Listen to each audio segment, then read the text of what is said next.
Miller never liked working the night shift, but he didn't have a choice. Bills had to be paid. He worked the drive-through window at a Burger King, located off a nearly empty highway in rural Ohio.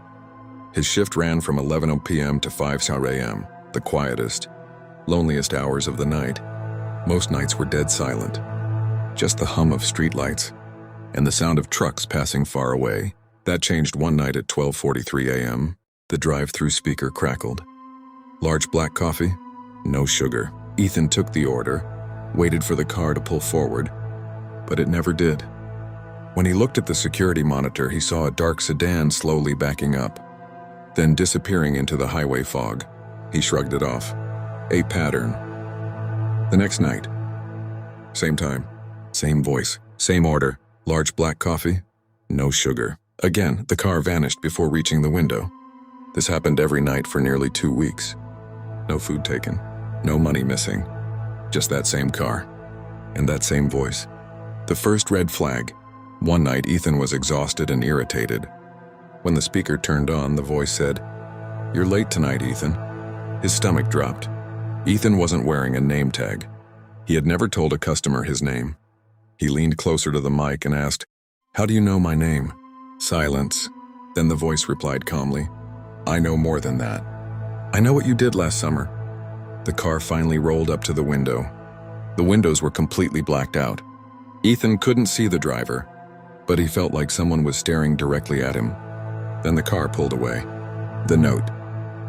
When Ethan got home that morning, something was waiting for him. A folded piece of paper tucked under his front door. It had only one sentence written in thick black ink. "Your time is running out." Below it was a date.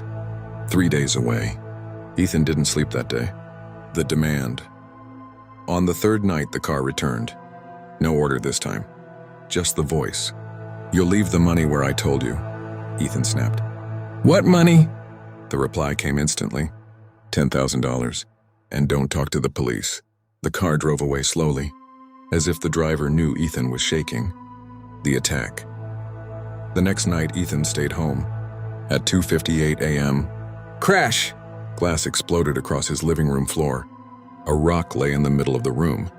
Tied to it was another note. "Last warning." That was when Ethan finally called the police.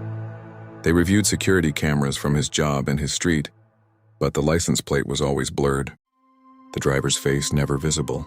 It was like the man knew exactly where the cameras couldn't see. The final message. Ethan quit his job the next day, but at 3:11 a.m. his phone buzzed. Unknown number. One message. "You should have stayed." The call ended. The next morning, police found a dark sedan parked outside the closed drive-thru. The engine was still warm. No driver, but written in dust on the drive-thru window were 5 words. "The night shift never ends. Aftermath." Ethan moved to another state. Changed jobs. Changed his number. But he still wakes up some nights, certain he hears a familiar voice outside his window. Large black coffee, no sugar.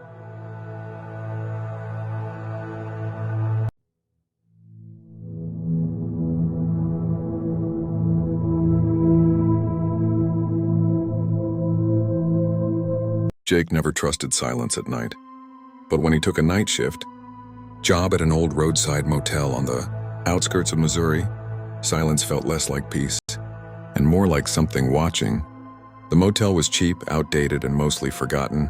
4 floors, flickering yellow lights, a broken elevator that no one used anymore. Jake worked the front desk from 12:30 a.m. to 6 a.m. Most nights, no guests, no calls, no movement, except for room 307, the first night. According to the front desk log, room 307 was empty, but on the security monitor, Jake noticed something strange. The light inside room 307 was on. He assumed housekeeping forgot to turn it off. At 2:17 a.m., the front desk bell rang. Jake jumped. No one stood there, but when he looked down at the guest log, a new entry had appeared. Room 307, check-in, 2:15 a.m. Jake hadn't written it. Every night, same time. The next night, 2:17 a.m., the bell rang again. Still no guest. But the logbook had another entry. This time under name, it read, "Not necessary." Jake felt a chill crawl up his spine.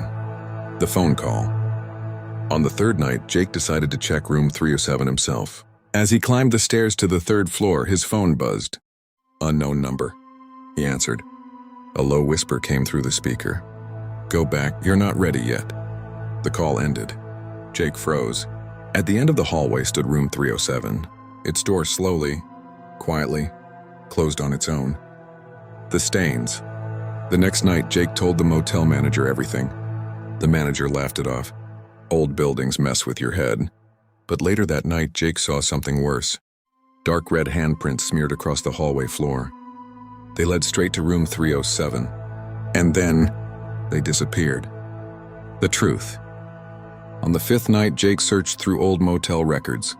One dusty file caught his attention. Incident report, 2011. It read, "A man stayed in room 307 for 3 consecutive nights. On the 4th night, he was found dead. The door was locked from the inside. No cause of death determined. His face was frozen in terror." The final line made Jake's heart stop. Every night shift employee after the incident either quit or vanished within a week. The last shift. Jake knew this was his final night.